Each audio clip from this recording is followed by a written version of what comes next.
ഓർമ്മയ്ക്കായി ഭാഗം 63. എന്തുപറ്റി? കാര്യമായ ആലോചനയിലായിരുന്നു എന്ന് തോന്നുന്നു, ആൽഫി ചോദിച്ചു. അതേ ചായ.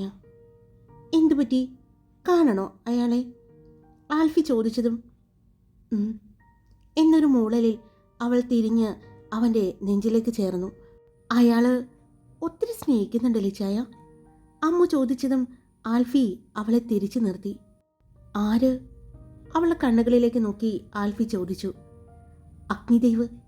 അയാള് ഒരുപാട് സ്നേഹിക്കുന്നുണ്ട് എന്ന് എനിക്ക് തോന്നുന്നു, അമ്മു പറഞ്ഞു. അതിന്? ആൽഫി ചോദിച്ചു. അതിന് പ്രത്യേകിച്ച് ഒന്നുമില്ല, പക്ഷേ അവൾ അവിടെ പറഞ്ഞു നിർത്തി. എന്താണ് ഒരു പക്ഷേ? അവൻ വന്ന് എൻ്റെ ഭാര്യയോട് പ്രണയം പറയുന്നതും പ്രണയിച്ചു കൊണ്ടിരിക്കുന്നതും അത് നിന്റെ ആൽഫി ചായന് സഹിക്കാൻ പറ്റുന്നില്ല കേട്ടോ, ആൽഫി പറഞ്ഞു. അമ്മു അവൻ്റെ തടയിൽ പിടിച്ചുകൊണ്ട് എനിക്ക് കാണണം, അവൾ പറഞ്ഞു. അതിന് ഇപ്പോൾ USA വരെ പോണ്ടേ? ആൽഫി ചോദിച്ചു. വേണ്ട, നാളെ വൈകിട്ട് എയർപോർട്ട് വരെ പോയാൽ മതി, അവൾ പറഞ്ഞു. വരുന്നുണ്ടോ? അവൻ ആകാംക്ഷയോട് ചോദിച്ചു. അതെ, വരുന്നുണ്ട്. കർത്താവ് തമ്പുരാനെ, ഞാൻ ശരിക്കും എത്ര ആഗ്രഹിച്ചിട്ടുണ്ടെന്നറിയോ കാണാൻ, ആൽഫി പറഞ്ഞു. അതെയോ? അതിനേക്കാൾ ഇരട്ടി ഞാൻ ശരിക്കും മിസ് ചെയ്യുന്നുണ്ട്, അമ്മ പറഞ്ഞു. അമ്മയ്ക്കും അച്ഛനും അറിയോ? ആൽഫി ചോദിച്ചു. ഇല്ല, അത് ഹൈദരാബാദ് പോകുന്നതാണ്, ഇവിടെ വന്നിട്ട് പോയിക്കോളാം എന്ന് പറഞ്ഞു. എന്നെയും ഒരുപാട് കാണാൻ ആഗ്രഹിക്കുന്നുണ്ട്, മിസ് ചെയ്യുന്നു എന്നെല്ലാം പറഞ്ഞു. അപ്പോൾ ഇങ്ങോട്ട് വരുന്നില്ലേ? ആൽഫി ചോദിച്ചു. വരുന്നുണ്ട്, ഇവിടെ വന്ന് 2 ദിവസം നിന്നിട്ടേ ഹൈദരാബാദിന് പോകൂ.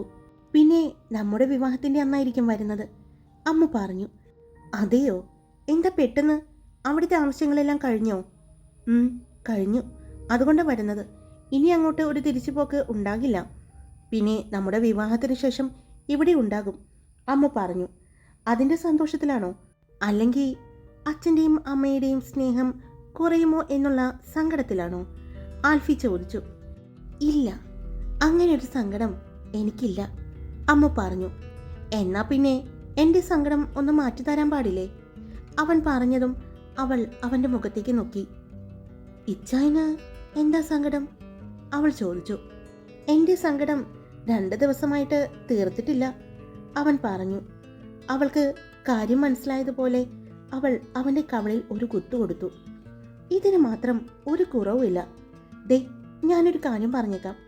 മിന്നിക്കെട്ട് കഴിയുന്നത് വരെ ഇനി അക്കാര്യം പറഞ്ഞുകൊണ്ട് എൻ്റെ അടുത്തേക്ക് വരണ്ട, അമ്മ പറഞ്ഞതും എന്തോ? എങ്ങനെ? കേട്ടില്ല എന്ന് പറഞ്ഞുകൊണ്ട് അവൻ അവളെ അകറ്റി മാറ്റിക്കൊണ്ട് ഉടുത്തിരുന്ന മുണ്ട് ഒന്നുകൂടി മുറുക്കിയെടുത്ത് മടക്കി കുത്തിക്കൊണ്ട് അവളുടെ അടുത്തേക്ക് വന്നു. അവൻ മുണ്ടും മടക്കി കുത്തുന്നത് കണ്ട് അവൾ അവിടെ നിന്നും മാറി. അവൾ ബാൽക്കണിയിലൂടെ ഓടി നടന്നു. ആൽഫി അവളെ പിടിക്കാനായി അവളുടെ പുറകെയും. ഇച്ചായ, വേണ്ട വേണ്ടാട്ടോ, താഴെ എല്ലാവരും ഉണ്ട്. ഉണ്ടായിക്കോട്ടെ, അത് ഈ ആൽഫിക്ക് ഒരു വിഷയമേ അല്ല. പക്ഷേ ഇപ്പോൾ മോള് പറഞ്ഞത് അത് ഈ ആൽഫിക്ക് ഇത്തിരി വിഷമമാണ്. അതുകൊണ്ട് മര്യാദയ്ക്ക് നിൽക്കുന്നതാ നല്ലത്. മര്യാദയ്ക്ക് എൻ്റെ അടുത്തേക്ക് വന്നാൽ ഇച്ചാൻ ഒരുപാട് വേദനിപ്പിക്കില്ല. പക്ഷേ ഞാനായിട്ട് പിടിച്ച പൊന്നു മോളെ, ഞാൻ നിന്നെ ഉറക്കില്ല ഇന്ന് രാത്രി മുഴുവനും, പറഞ്ഞുകൊണ്ട് പെട്ടെന്ന് അവളെ കടന്നു പിടിച്ചു. അവളെ വലിച്ച് അവളെ പുറകിലൂടെ എടുത്തു പൊക്കി. ഇച്ചായ വിട്, പ്ലീസ് പ്ലീസ്, ഞാൻ വെറുതെ പറഞ്ഞതല്ലേ, അമ്മ പറഞ്ഞു. എന്താ നീ വെറുതെ പറഞ്ഞത്? അവളെയും എടുത്ത് റൂമിലേക്ക് നടന്നുകൊണ്ട് അവൻ ചോദിച്ചു. അത് പിന്നെ ഞാൻ ഒന്നും പറഞ്ഞിട്ടില്ല, എനിക്ക് ഉറക്കം വരുന്നു ഇച്ചായ, അവൾ പറഞ്ഞു. ആണോ? ഇച്ചാൻ ഉറക്കി തരാലോ എൻ്റെ പെണ്ണിനെ എന്ന് പറഞ്ഞ് അവളെയും കൊണ്ട് റൂമിലേക്ക് നടന്നു.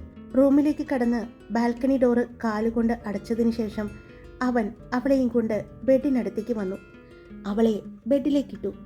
അവൾ ബെഡിലേക്ക് വീണുകൊണ്ട് അവനെ നോക്കി. ആൽഫി അവളുടെ അടുത്തേക്ക് വരാൻ പോകുന്നത് കണ്ട് അമ്മു അവിടെ നിന്നും എഴുന്നേറ്റ് മറുവശത്തേക്ക് മാറാൻ നോക്കിയതും ആൽഫി അവളുടെ കാലിൽ പിടിച്ചു വലിച്ചു. അവളുടെ ദേഹത്തേക്ക് ചാഞ്ഞു. എങ്ങോട്ടാ ഈ ഓടിപ്പോകുന്നത്? എൻ്റെ അടുത്ത് നിന്ന് നിനക്ക് രക്ഷപ്പെടാൻ പറ്റുമോ എന്ന് ഒന്ന് ശ്രമിച്ചു നോക്കുന്നോ? ആൽഫി ചോദിച്ചു. അവൾ അവൻ്റെ മുഖത്തേക്ക് നോക്കി. എനിക്ക് രക്ഷപ്പെടണ്ടെങ്കിലോ? അവൾ പറഞ്ഞു. അപ്പോ നേരത്തെ പറഞ്ഞത് ഇനി മിന്നുകെട്ട് കഴിയാതെ എൻ്റെ അടുത്തേക്ക് വരണ്ട എന്ന് ആൽഫി ചോദിച്ചതും ഞാൻ വരണ്ട എന്ന് പറഞ്ഞ വരാതിരിക്കില്ലല്ലോ, അതെനിക്ക് നന്നായിട്ടറിയാം, അവൾ പറഞ്ഞു. എനിക്ക് എൻ്റെ ഭാര്യ പറയുന്നത് അനുസരിക്കുന്നതാ ഇഷ്ടം. അവൻ പറഞ്ഞുകൊണ്ട് അവളുടെ ദേഹത്ത് നിന്ന് മാറാൻ ശ്രമിച്ചതും പെട്ടെന്ന് അവൾ അവൻ്റെ മാലയിൽ പിടിച്ചു. അവൻ അവളെ നോക്കി. ഞാൻ പറഞ്ഞ എന്തോ അനുസരിക്കുമോ? അവൾ ചോദിച്ചു. തീർച്ചയായിട്ടും അനുസരിക്കും, അവൻ ആലോചിക്കുക കൂടി ചെയ്യാതെ പറഞ്ഞു. എന്നാലേ എനിക്കൊരു വാവയെ തരുമോ? അവൾ ചോദിച്ചതും ആൽഫിയുടെ കണ്ണുകൾ വിടർന്നു. അവൻ അവളെ കണ്ണുകൾ വിടർത്തി നോക്കി. വാവയോ? അവൻ ചോദിച്ചു. അതെ, എന്നെ പോലെ ഇരിക്കുന്ന ഒരു വാവ തരുമോ? അവൾ ചോദിച്ചു. അവൾ അത് ചോദിക്കുമ്പോൾ അവളുടെ ചുണ്ടിൽ ഒരു കള്ളച്ചിരി അവൻ കണ്ടിരുന്നു. ഓ അതെയോ, എൻ്റെ കൊച്ചിന് വാവയെ വേണമെന്ന് ആഗ്രഹമുണ്ടായിരുന്നോ? എന്നാ പിന്നെ അത് നേരത്തെ പറയായിരുന്നില്ലേ? എന്നാ ഇച്ചായൻ ആദ്യം തന്നെ പരിശ്രമിച്ചേനില്ലേ? അങ്ങനെയാണെങ്കിൽ ഇപ്പോ ഇവിടെ എന്ന് പറഞ്ഞ് അവളുടെ വയറിൽ അവൻ കൈവച്ചു. എൻ്റെ കുഞ്ഞുവാവ വരുമായിരുന്നില്ലേ? ഇനി അത് പറഞ്ഞിട്ട് കാര്യമില്ല, നമുക്ക് ഇപ്പൊ തന്നെ അതിനെ ട്രൈ ചെയ്താലോ? അവൻ ചോദിച്ചതും ഇത്രയും നേരം ഉണ്ടായിരുന്ന കള്ളച്ചിരി അവളുടെ മുഖത്തു നിന്ന് മാഞ്ഞു. അവളുടെ കണ്ണുകളിലെ പിടച്ചിൽ ഒരു പരിഭ്രമം വരുന്നത് അവൻ കണ്ടു. ഇപ്പോ ഇത്രയും നേരം ഉണ്ടായിരുന്ന അവളുടെ മുഖത്തെ ആ കള്ളച്ചിരി അവനിലായിരുന്നു അപ്പോൾ. അപ്പോ തുടങ്ങാം. ഇന്ന് ഞാനൊരു കലക്കും, നോക്കിക്കോ. ഇന്ന് വെളുപ്പിന് വരെ ഞാൻ അതിനായി പരിശ്രമിക്കും. അവൻ പറഞ്ഞതും അവൾ ഞെട്ടി. അയ്യോ, ഇങ്ങനെ തള്ളി മാറ്റിയാൽ എങ്ങനെയാ എൻ്റെ അമ്മുക്കുട്ടി? ഞാൻ എൻ്റെ അമ്മുക്കുട്ടിയെ പോലെ നീലക്കണ്ണുള്ള ഒരു വാവയെ തരുന്നത്? അവൻ ചോദിച്ചുകൊണ്ട് അവൻ്റെ മുഖം അവളുടെ മുഖത്തേക്ക് പതിയെ താഴുന്നതും അവൾ ഉമിനീരിറക്കി. അവളുടെ മുഖത്തെ ആ പരിഭ്രമം കണ്ടുകൊണ്ട് തന്നെ അവൻ അവളുടെ ചുണ്ടിലേക്ക് അവൻ്റെ ചുണ്ടുകൾ ചേർത്തു. പതിയെ അവളുടെ ചുണ്ടിനെ നുണഞ്ഞെടുക്കുമ്പോഴും അവൻ കണ്ണുകൾ വിടർത്തി അവളെ തന്നെ നോക്കി. അവളും കണ്ണു തുറന്ന് അവനെ നോക്കുകയായിരുന്നു. അതോടൊപ്പം അവൻ്റെ ചുംബനത്തിൽ അവളും ലയിക്കുകയായിരുന്നു. പതിയെ ചുംബനം അവളുടെ മേൽചുണ്ടിലേക്കും ചെന്നു. അവിടെ നിന്നും രണ്ട് ചുണ്ടുകളെയും അവൻ ഒരുമിച്ച് അവൻ്റെ വായ്ക്കുള്ളിലാക്കി. രണ്ടുപേരുടെയും നാവുകൾ തമ്മിൽ പരസ്പരം കെട്ടുപിണഞ്ഞു. അവൻ്റെ ഉമിനീര് പോലും അവൾ രുചിച്ചു നോക്കി. രണ്ടുപേരുടെയും ഉമിനീരുകൾ പരസ്പരം പങ്കിട്ടു. അവൻ്റെ ശരീരം ചൂട് പിടിച്ചു തുടങ്ങി. ആ ചൂടിൻ്റെ താപം അവളെ തളർത്തുന്നുണ്ടായിരുന്നു. ആ താപത്തിൽ അവളും അലിഞ്ഞു ചേരുകയായിരുന്നു. അവൻ്റെ മുഖം അവളുടെ മുഖത്ത് നിന്ന് കഴുത്തിലേക്കും പിന്നെ മാറിലേക്കും ചലിച്ചു. അവളുടെ ദേഹത്തെ മറച്ചിരുന്ന വസ്ത്രങ്ങളെല്ലാം അവൻ തന്നെ അഴിച്ചു മാറ്റി. അവളിലേക്ക് അവൻ പടർന്നു കയറി. അവൻ്റെ ഓരോ പ്രവൃത്തിയിലും അവൾ അവൻ്റെ അടിയിൽ കിടന്ന് പിടഞ്ഞു. സുഖമുള്ള ഒരു നോവ് നൽകിക്കൊണ്ട് അവൻ അവളിലേക്ക് ആഴ്ന്നിറങ്ങി. അവളിലേക്ക് അവൻ്റെ പ്രണയത്തെ നിറച്ച് അവൻ അവളിലേക്ക് തന്നെ തളർന്നു വീണു. അവൾ രണ്ട് കൈയാലും അവനെ ചേർത്ത് പിടിച്ചു. ഇത്രയൊക്കെ ആയിട്ടും വേദന മാറിയില്ലേടാ നിനക്ക്? ആൽഫി ചോദിച്ചു. എനിക്ക് വേദനിച്ചില്ല, അവൾ പറഞ്ഞു. ആര് പറഞ്ഞു? എൻ്റെ പെണ്ണിൻ്റെ കണ്ണിലെ ഭാവങ്ങൾ എനിക്ക് തിരിച്ചറിയാൻ പറ്റും. നിന്റെ കണ്ണിലെ വേദന ഞാൻ തിരിച്ചറിഞ്ഞതാണ്. സോറി, അവൻ പറഞ്ഞതും അവൾ പെട്ടെന്ന് അവൻ്റെ വായ പൊത്തിപ്പിടിച്ചു. ഇനി സോറി പറഞ്ഞ ഞാൻ പിന്നെ അടുപ്പിക്കില്ല, അവൾ പറഞ്ഞു. ആ, അങ്ങനെ പറഞ്ഞു തുടങ്ങിയതാ ഇവിടെ വന്ന് നിൽക്കുന്നത്, അവൻ പറഞ്ഞു. ആ പിന്നെ നേരത്തെ എൻ്റെ കൊച്ചു പറഞ്ഞ ഒരു കാര്യം പരിഗണിക്കണോ ഞാൻ? ആൽഫി അവളുടെ കണ്ണുകളിലേക്ക് നോക്കി ചോദിച്ചതും അവളുടെ കണ്ണുകളിൽ ഒരു തിളക്കം വന്നു. എന്നാലേ അത് ഇപ്പോൾ പരിഗണിക്കില്ല. കാരണം എൻ്റെ കൊച്ച് കുറച്ചുകൂടി വലുതാകട്ടെ. ആദ്യം ഞാൻ എൻ്റെ പെണ്ണിനെ സ്നേഹിക്കട്ടെ, എന്നിട്ട് മതി നമുക്കിടയിലേക്ക് ഒരാൾ. പിന്നെ ഈ തിരക്കുകളെല്ലാം കഴിഞ്ഞാൽ പഠിക്കാൻ പോണം, അത് മറക്കരുത്. നമുക്ക് 2-3 കൊല്ലത്തേക്ക് ഇതിനെക്കുറിച്ച് ചിന്തിക്കുകയേ വേണ്ട എന്ന് പറഞ്ഞ് അവൻ ബെഡിലേക്ക് മലർന്ന് കിടന്നുകൊണ്ട് ബെഡിൻ്റെ സൈഡിലെ ടേബിളിലെ ഡ്രോ തുറന്നു. അതിൽ നിന്നും ഒരു ടാബ്ലറ്റ് എടുത്ത് അവൾക്ക് കൊടുത്തു. കൂടെ ടേബിളിൽ വെച്ചിരുന്ന ബോട്ടിലെടുത്ത് അതിൽ നിന്നും വെള്ളവും കൊടുത്തു. അവൾ അവനെ നോക്കി ചെറുതായി പുഞ്ചിരിച്ചുകൊണ്ട് ഗുളിക വാങ്ങി കഴിച്ചു. അല്ലെങ്കിൽ ഇപ്പോൾ കഴിക്കണ്ടായിരുന്നു, രാവിലെ കഴിച്ചാൽ മതിയായിരുന്നു അല്ലേ, എല്ലാം കൂടി ഒരുമിച്ച്. അവൻ പറഞ്ഞതും അവൾ അവനെ ഒന്ന് കൂർപ്പിച്ചു നോക്കി. അവൻ അവളുടെ കയ്യിൽ നിന്നും ബോട്ടിൽ വാങ്ങിക്കൊണ്ട് ടേബിളിലേക്ക് വെച്ചുകൊണ്ട് അവളെ മറിച്ചിട്ടു. ഒരു റൗണ്ട് കൂടി പോകാം, ആൽഫി ചോദിച്ചു. ഞാൻ റെഡിയാണ്, അവൾ പറഞ്ഞു. ആഹാ, ഇപ്പോൾ പുരോഗമനം ഉണ്ടല്ലോ, ആൽഫി പറഞ്ഞു. പക്ഷേ വേണ്ട, ഇന്നെൻ്റെ കൊച്ചിന് വേദനിച്ചു, അതുകൊണ്ട് നമുക്ക് കുറച്ച് റെസ്റ്റ് എടുക്കാം, എന്നിട്ടാകാം അടുത്തത്, അവൻ പറഞ്ഞു. അവൾ പുഞ്ചിരിച്ചുകൊണ്ട് അവൻ്റെ മുഖം കൈക്കൊമ്പിളിൽ എടുത്തുകൊണ്ട് നെറ്റിയിലൊന്ന് ചുംബിച്ചു. അവളുടെ മുഖത്തെ ചിരി കണ്ടതും എന്താ ഇങ്ങനെ ചിരിക്കുന്നത്, ആൽഫി ചോദിച്ചു. എനിക്കറിയാം, വീണ്ടും ഒരംഗത്തിന് ഇച്ചാൻ സമ്മതിക്കില്ല എന്ന് അമ്മ പറഞ്ഞതും അത്രയ്ക്ക് ഉറപ്പാണോ, ആൽഫി ചോദിച്ചു. അതെ, എനിക്ക് വേദനിച്ച ഇവിടെ വേദനിക്കുമെന്ന് ഇപ്പോൾ എനിക്ക് നന്നായിട്ട് അറിയാം എന്ന് പറഞ്ഞുകൊണ്ട് അമ്മു ആൽഫിയുടെ നെഞ്ചിൽ തൊട്ട് കാണിച്ചു. അതെ, എൻ്റെ പെണ്ണിന് വേദനിച്ച എനിക്ക് വേദനിക്കും, അതുകൊണ്ട് മാത്രം ഞാൻ വെറുതെ വിടുകയാണ്, ആൽഫി പറഞ്ഞുകൊണ്ട് അവളുടെ കഴുത്തിലേക്ക് മുഖം ചേർത്ത് വെച്ചു. അമ്മു ഒന്ന് പിടഞ്ഞു. എങ്കിലും അവളുടെ പിടച്ചൽ തിരിച്ചറിഞ്ഞ ആൽഫി അനങ്ങാതെ മുഖം കഴുത്തിടുക്കിൽ തന്നെ വെച്ച് കിടന്നു. അമ്മുവിൻ്റെ മനോഹരമായ നീണ്ട കൈവിരലുകൾ അവൻ്റെ തലമുടിയിൽ തഴുകിക്കൊണ്ടിരുന്നു. അവളുടെ ആ തലോടലിൽ അവൻ പതിയെ ഉറക്കത്തിലേക്ക് പോയി. രാവിലെ കണ്ണു തുറന്ന് അമ്മു കാണുന്നത് അവളെ നെഞ്ചിലേക്ക് ചേർത്ത് പിടിച്ച് കിടക്കുന്ന ആൽഫിയാണ്.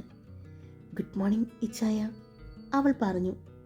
Good morning my dear Wi-Fi, Alfie തിരിച്ചും പറഞ്ഞു. അപ്പോഴാണ് അമ്മുവിൻ്റെ ഫോൺ റിങ് ചെയ്യുന്നത് കേട്ടത്. ആൽഫി ഫോൺ കയ്യിലെടുത്തുകൊണ്ട് അവൾക്ക് കൊടുത്തു. ഫോണിലെ നമ്പർ കണ്ട് അവളുടെ മുഖം തെളിയുന്നത് കണ്ട് തന്നെ അതാരാണെന്ന് അവന് മനസ്സിലായി. അമ്മു ആൽഫിയുടെ നെഞ്ചിൽ കിടന്നുകൊണ്ട് തന്നെ ആ ഫോൺ അറ്റൻഡ് ചെയ്തു. അതെയോ, എന്താ ദുബായിൽ പോയത്, അമ്മു ചോദിച്ചു. അവിടെ നിന്നുള്ള മറുപടി കേട്ട് അപ്പോൾ ഇന്ന് വരില്ലേ, അവൾ ചോദിച്ചു. പിന്നെയും അവിടെ നിന്നുള്ള മറുപടി കേട്ട് അവൾ പുഞ്ചിരിയോടെ ഫോൺ കട്ട് ചെയ്യുന്നത് അവൻ കണ്ടു. എന്താണ്, വലിയ സന്തോഷത്തിലാണല്ലോ, അവൻ ചോദിച്ചു. ദുബായിലെത്തിയിട്ടുണ്ട്, ഒരു ഫ്രണ്ടിനെ കാണാൻ വേണ്ടി എത്തിയതാ, അവിടെ നിന്നും വൈകിട്ട് എത്തുമെന്ന് പറഞ്ഞു. നമുക്ക് പോയി കൊണ്ടുവരണ്ടേ, അവൾ ചോദിച്ചു. പിന്നെ വേണം, നമുക്ക് രണ്ടുപേർക്കും കൂടി പോകാം, ഞാൻ ഉച്ച കഴിയുമ്പോഴേക്കും എത്താം, ആൽഫി പറഞ്ഞു. അപ്പോൾ ഇച്ചാനിപ്പോൾ പോവുകയാണോ, അമ്മു ചോദിച്ചു. ഞാൻ മാത്രമല്ല, നമ്മൾ രണ്ടുപേരും ഒരുമിച്ചാ പോകുന്നത്. ഇന്ന് പള്ളിയിലേക്ക് ചെല്ലാൻ പറഞ്ഞിട്ടുണ്ട് ഫാദർ. അപ്പോൾ വല്യപ്പച്ചൻ പറഞ്ഞു നിന്നെയും കൊണ്ടുവരാൻ, നമുക്ക് ഒരുമിച്ച് പോകാം. കല്യാണം കഴിഞ്ഞിട്ട് ഇതുവരെ പള്ളിയിൽ പോയില്ലല്ലോ, അപ്പോൾ ആ പരാതി അങ്ങനെ തീരട്ടെ, അവൻ പറഞ്ഞു. അമ്മു അവൻ്റെ നഗ്നമായ നെഞ്ചിൽ കൈകൊണ്ട് അവൻ്റെ മാലകളെല്ലാം കൂട്ടിപ്പിടിച്ച് എന്തൊക്കെയോ കാണിക്കുന്നുണ്ട്. ബ്ലാങ്കറ്റിൻ്റെ ഉള്ളിൽ നഗ്നമായ രണ്ട് ശരീരങ്ങൾ പരസ്പരം ഇണചേർന്നാണ് കിടക്കുന്നത്. അതിനിടയിൽ കൂടി അമ്മുവിൻ്റെ നെഞ്ചിലുള്ള കളം വരക്കൽ കൂടി ആയതും ആൽഫി, ഈ പെണ്ണ് രാവിലെ തന്നെ എന്നെ പ്രലോഭിപ്പിക്കാനായിട്ട് ഇറങ്ങിയിരിക്കുകയാണ് എന്ന് പറഞ്ഞ് ആൽഫി അവളെ മറച്ചിട്ടുകൊണ്ട് അവളുടെ ചുണ്ടിൽ ചുംബിച്ചു. പതിയെ അവളുടെ ചുണ്ടുകളെ ഞൊട്ടി നുണഞ്ഞ് വലിച്ചു വിട്ടു. സമയമില്ല, ഇപ്പം തന്നെ വൈകി, അല്ലെങ്കിൽ ഇച്ചായൻ വെറുതെ വിടില്ലായിരുന്നു, ക്ലോക്കിലേക്ക് നോക്കിക്കൊണ്ട് ആൽഫി പറഞ്ഞു. അപ്പോഴാണ് അമ്മവും സമയം നോക്കിയത്. ഈശ്വര, 7 മണിയായോ, അപ്പോൾ ഇനി പള്ളിയിലേക്ക് എപ്പോഴാണ് പോകുന്നത്, അമ്മു ചോദിച്ചു.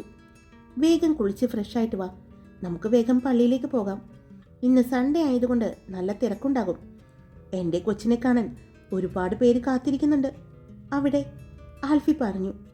അതെന്തിനാ, അവൾ ചോദിച്ചു.